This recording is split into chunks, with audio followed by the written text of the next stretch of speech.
Hey, what's up, fellow Rocawear friends? Today, this is rollout day 2 of Rock Reality. Today, we're interviewing George Robles, who is the creative director of Rocawear. Say hi to the Rocawear friends, George. So we're going to talk about how he got into designing, how he feels about working for Rocawear, how he got started, questions that you guys want to hear. Definitely, if you want to find out anything else, be sure to email us at feedback@rocawear.com. So let's start interviewing George and see what he has to say. How did you get into designing? I guess I started back in the days doing graffiti, and it all kind of changed within the course of time, or a couple of personal things happened in my life. And I stopped doing graph for a while, which I'm doing again now. But just bought a computer and things like that. Had the opportunity to buy a computer, bought it, and just started grinding ever since then. That's what's up. Do you feel like your personal circumstances helped you to evolve as a designer and help spark some of your creative juices? I would say that, and the people I surrounded myself with. I mean, that's important as well. You put people around you that are into that, or you hang around with people that are into the particular thing that you're trying to learn more. Definitely. You eventually learn it. So that was the blessing I had somehow or another. The same people that were in the graph scene back in the days, kind of were changing and doing this other computer thing. And I guess that was their little hustle. We didn't want to do other things, so we was doing that as a hustle and stuff like that, selling flyers, whatever it was, T-shirts. Some of us had our own clothing lines. Then eventually it just turned into a job, like a real job, and it was it kind of got me here. Nice. Now, what was your first job in the field of design? Something that you could say really was your kickstart for getting into it? I would say an internship I had with my friend. I remember going to his house, walking from Edenwald to Co-op City every day. It was kind of fun. But then again, I was doing it out of necessity as well, because I was starving. I didn't have I was rib cage touching like a little crackhead.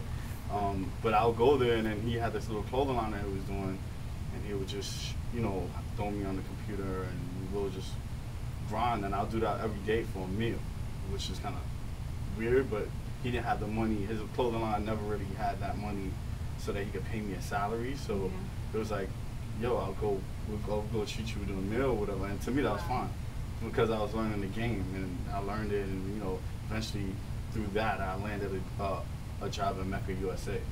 So it went to Mecca, then to Fat Farm, then I helped create academics, and then after that, I got hooked up with a student named Radu in Dane, obviously, and they kind of showed me love that other people didn't, and I just stayed here. This became my home.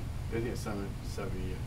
Wow, and that really just led into my next question on how did you end up at Rocawear. So would you say that it had a lot to do with the relationships that you created, people knowing your talent and wanting to tap into it? One of the other owners at Academics ended up being here as well. I'm not sure what happened, the circumstance with him with Academics, but they kind of went their separate ways for a while. That I don't really know the entire story, but I know that he wasn't no longer there. So he ended up at Academics. I left Academics as well, and he asked me to come through. So I just came through. Whatever. I didn't have a job. I was just chilling. Trying to get rest. And he asked me to do some freelance projects, so I started doing freelance, heavy film, while we was here.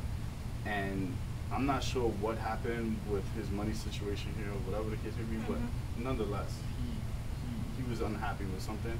He ended up leaving, but I became real close to Dame and Radu while I was here during that little time period or whatever, and I stayed. I didn't want to leave. I was this is what I'm used to. I'm used to this type of environment. I wasn't used to that other crazy, corporate environment, and I just ended up making this my home.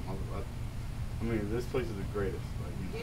I mean, that's what's up, and it's definitely an inspiration to people who are hearing it. And after being here for 7 years, what do you feel that you and your team do to make sure that Rocawear is ahead of the trend curve, as well as it's up to par with everything that's going on in the fashion world? Try to have